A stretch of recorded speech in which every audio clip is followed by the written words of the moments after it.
چھوٹے چھوٹے مذہبی گروہوں کی اتنی کثرت ہو گئی ہے. اتفاق کی بات یہ ہے کہ ہم لوگ بھی پڑھے، آپ بھی پڑھے، ہم اسکولوں میں گئے، کالجوں میں گئے، اس یونیورسٹی میں گئے، اس میں گئے، مگر ہم نے یونیورسٹیوں کو خدا نہیں سمجھا. جہاں جہاں سے علم کی کسی شاخ کا حصول ممکن تھا ہم نے حاصل کی اور ٹھنڈے ٹھنڈے گھر چلے آئے. مگر بدقسمتی سے مذہبی تعلیم جس درسگاہ میں بھی گیا وہ درسگاہ اس کی فائنل ہو گئی، وہ الٹیمیٹ ہو گئی، اس کی حکمت کا انجام ہی وہاں ہو گیا، اور اس نے اپنے سے آگے اس درسگاہ سے آگے سوچنے سے انکار کر دیا. یہ سب سے بڑی بدقسمتی تھی کہ ہم نے مذہبی درسگاہوں سے علم کے بغیر ان کے وجود کو مستعار لے لیا.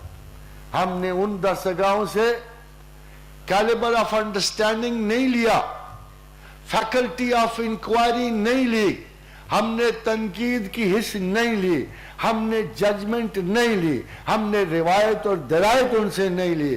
انہوں نے ہمیں پرکھنے کے طریقے بتانے کی بجائے اپنے آپ کو ایک فائنالٹی کی شیپ میں ڈال دیا اور حکم صادر فرمایا کہ اس دیوار کے باہر نہ کوئی مذہب ایگزسٹ کرتا ہے اور نہ کوئی دین اور نہ کوئی پناہ گاہ.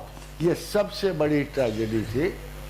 یہی کام قوم یہود نے کیا تھا. خاتون حضرات، یہی کام قوم یہود نے کیا تھا. اگر ان کا سب سے بڑا کوئی قصور یہ ہے تو انہوں نے اللہ کو محدود کرنے کی کوشش کی. انہوں نے اللہ کو اپنی جاگیر بنایا، انہوں نے اپنے آپ کو محبوب ترین بندے ڈکلیئر کر دیا.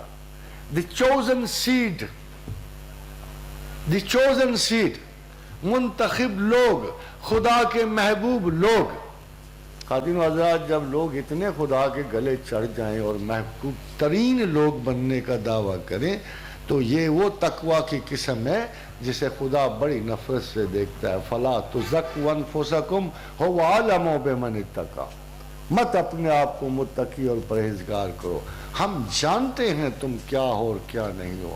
ہم تمہیں اس وقت غلاظت سے جانتے ہیں جب ایک بدبودار تلخ نہ نظر آنے والے ناقابل برداشت کیچڑ میں ہم نے تمہارا جرثومہ حیات رکھا، اور ہم تمہیں اس وقت سے بھی جانتے ہیں جب 2 کروڑ میں سے صرف 10,000 جرثومہ جو ہے رحم مادر میں پہنچا اور ایک جا کے بیضہ مادر میں ڈھلا، اور تم اس پیچیدہ سی نالیوں اور گندگیوں سے گزرتے ایک صاف ستھرے انسان کی شکل میں وجود میں آئے.